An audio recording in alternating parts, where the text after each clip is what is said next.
Hello ladies and gentlemen, my name is Fringlish and today I am here to ask and answer the simple question, what is Blacklegend?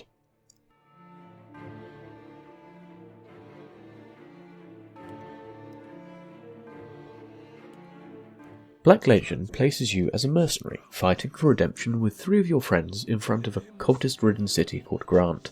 By the King's orders you will be redeemed of all previous transgressions, but only if you survive. Grant him this wish, and he will grant you your freedom. You're ordered to clean the city of a mist that has plagued his soldiers and rid the city of all that oppose him.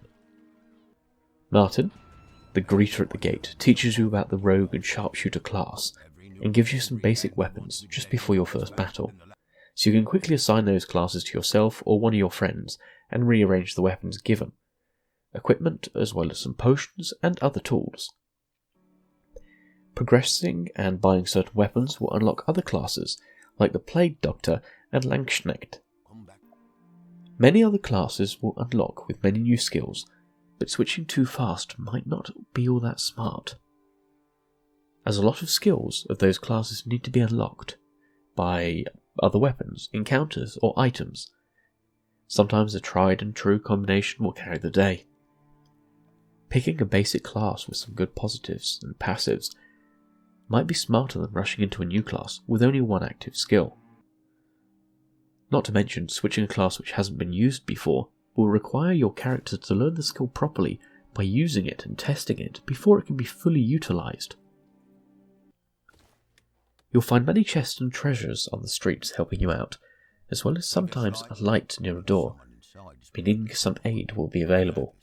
But most items will be looted from the dead bodies of all the enemies you slay, already setting it apart from games such as XCOM, as you need to scavenge all your upgrades. It's not just killing the enemy that will forge your victory, you will need to explore. In combat you can gain an array of effects, like Inspired and Empowered, but also debuffs like Blinding and Bleeding, the stacking and combos of which can make some very powerful effects.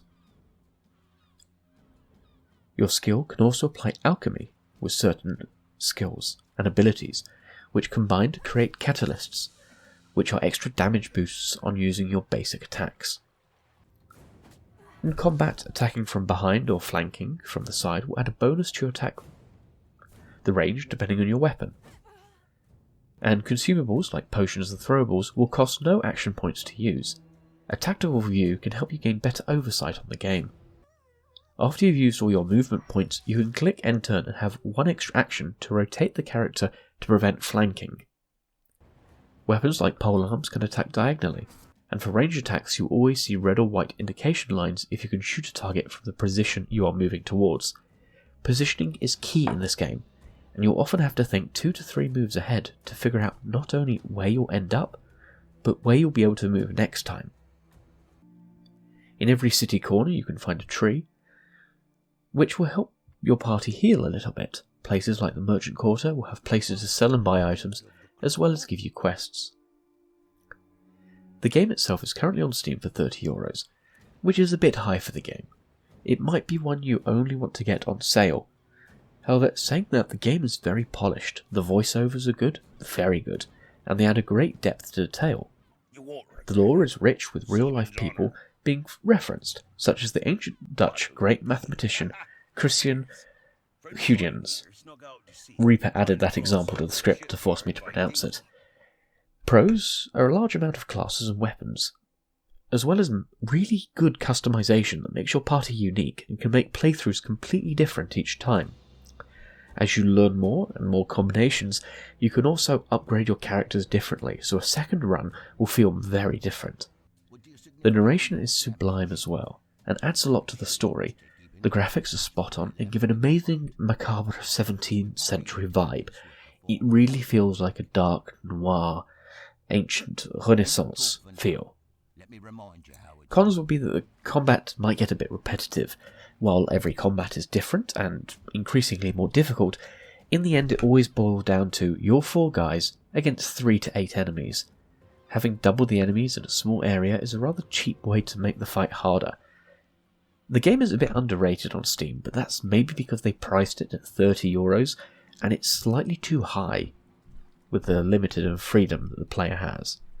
the content eventually becomes rather repetitive. Warcave has dropped 2 games in the past few years. Both games are very well polished, and they have an excellent development team, really good voice actors and music. The problem lies with they play it very safe. There's nothing really new in this game, the aesthetic is rather interesting, and the customization is certainly good, but it's elements that have been copied or at least inspired from other games, and it tells. If you're a fan of the genre, it is a really good addition. It is solid in its implementation and solid in its game mechanics and design. However, there's nothing standout about it. Thank you very much for watching this quick review on Blacklegend. If you enjoyed, there's a link down below where you can get to its Steam page, and if you really enjoyed it, you can like this video and subscribe. Thank you very much. I've been Fringlish, you've been wonderful. Toodles.